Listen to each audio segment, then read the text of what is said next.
Hello, good evening, students. In last class, we discussed corrosion and the mechanism of rusting of iron.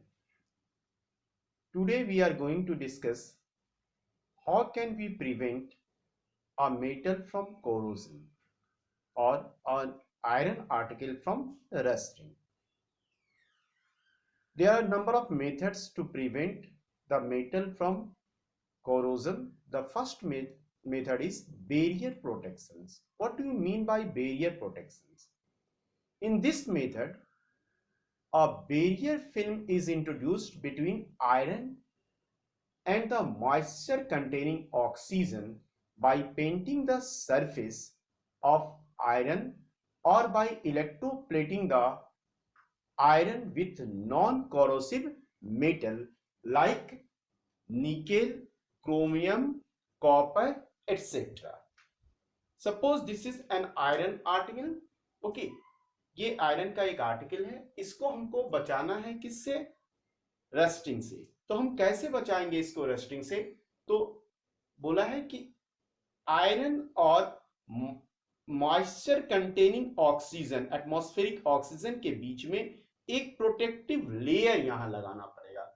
एक आपको barrier, एक film लगाना होगा, barrier film, ताकि इसका कांटेक्ट, आयरन का कांटेक्ट किसी भी तरीके से ऑक्सीजन और मॉइस्चर से हट जाए। उसके लिए क्या करते हैं? या तो इसको इलेक्ट्रोप्लेटिंग कर सकते हैं नॉन कोरोसिव मेटल से, या इसके ऊपर में पेंटिंग कर सकते हैं।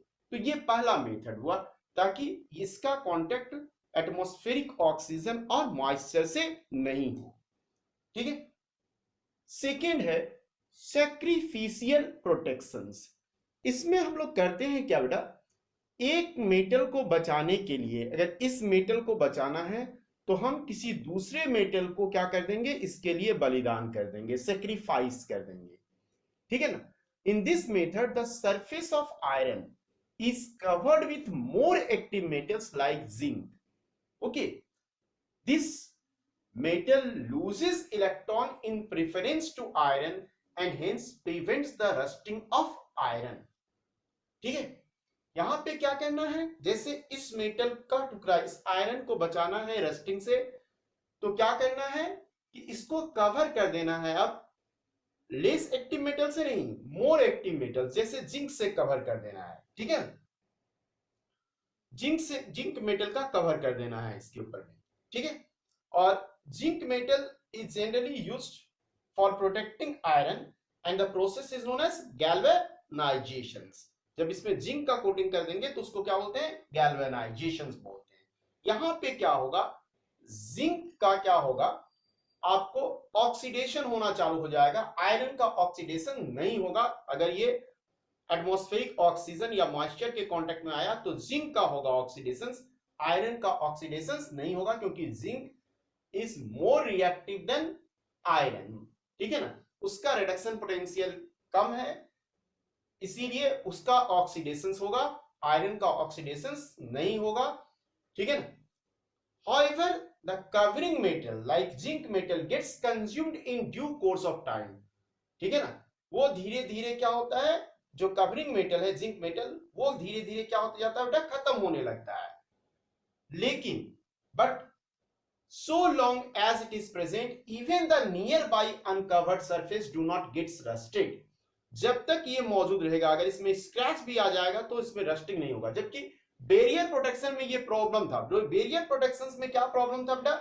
कि अगर मान लो स्क्रैच आ जाता है, थोड़ा सा भी पेंट हट जाता है, या आप इलेक्ट्रोप्लेटिंग की हो नॉन कोरोसिव मेटल का, उसमें स्क्रैच आ जाता है, तो उस पार्ट में क्या होगा? वो पार्ट जो एक्सपोज हो गया, वहां रस्टिंग चालू हो जाएगा और धीरे धीरे अंदर ही अंदर पूरा मेटल क्या हो जाएगा? खोखला हो जाएगा, पूरा रस्ट में बदल जाएगा आयरन। ठीक है ना? और उसके ऊपर में प्रोटेक्टिव लेयर रहेगा, लेकिन अंदर में आयरन किस में कन्वर्ट हो जाएगा?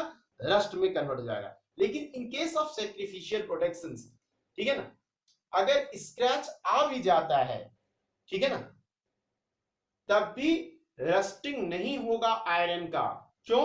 उसके बगल वाला मेटल जो होगा वो ऑक्सीडाइज होगा, जिंक ऑक्सीडाइज होगा, ये पार्ट ऑक्सीडाइज नहीं होगा।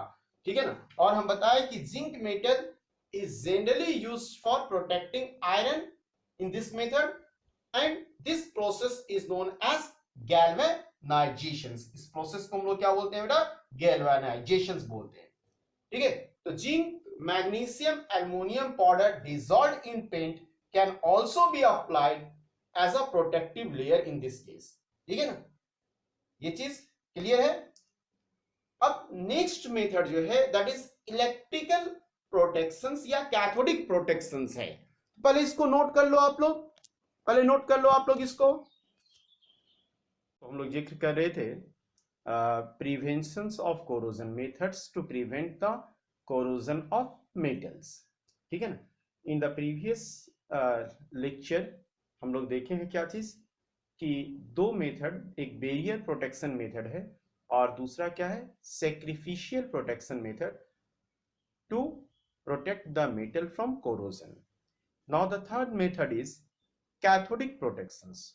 ठीक है, what is cathodic protection? This method is used for protecting the iron article which are in contact with water such as underground pipe.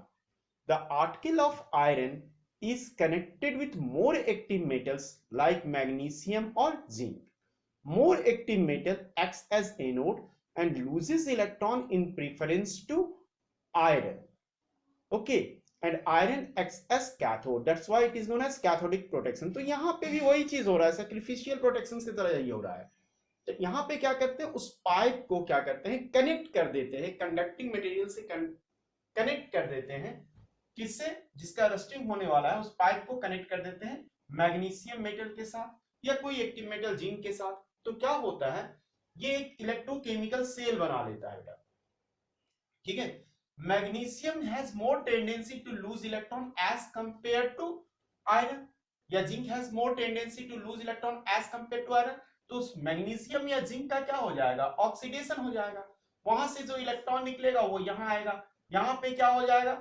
या तो ये रिएक्शंस होगा, H plus ion plus O2 plus 4 electron gives 2H2, या H2O plus O2 plus 4 electron gives 4OH minus ion. लेकिन iron का oxidation नहीं होगा, iron oxidation से बच जाएगा.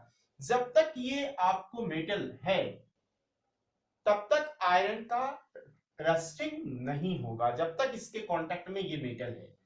इसीलिए बोले कि मेटल, आयरन का क्या हो रहा है, कोरोजन से आयरन बच रहा है, लेकिन किसको सेक्रीफाइस करके? मैग्नीशियम या जिंक को सेक्रीफाइस करके.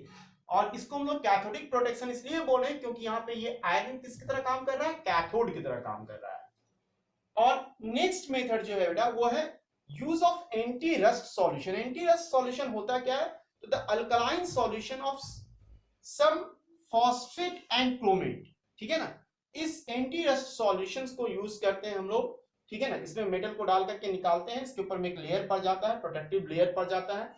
ठीक है ना, और ये जो फिल्म होता है protective layer, it protects the iron from rusting. और अल्कलाइन नेचर जो है इस सॉल्यूशंस का, it decreases the availability of H plus ion. ठीक है ना, H प्लस आयन का अवेलेबिलिटी को क्या करेगा बेटा? आपको रिड्यूस करेगा, and therefore the it reduces the chance of the corrosion of metals. तो ये चार मेथड हम लोग डिस्कस किए यहाँ पे to protect the iron from rusting. Thank you.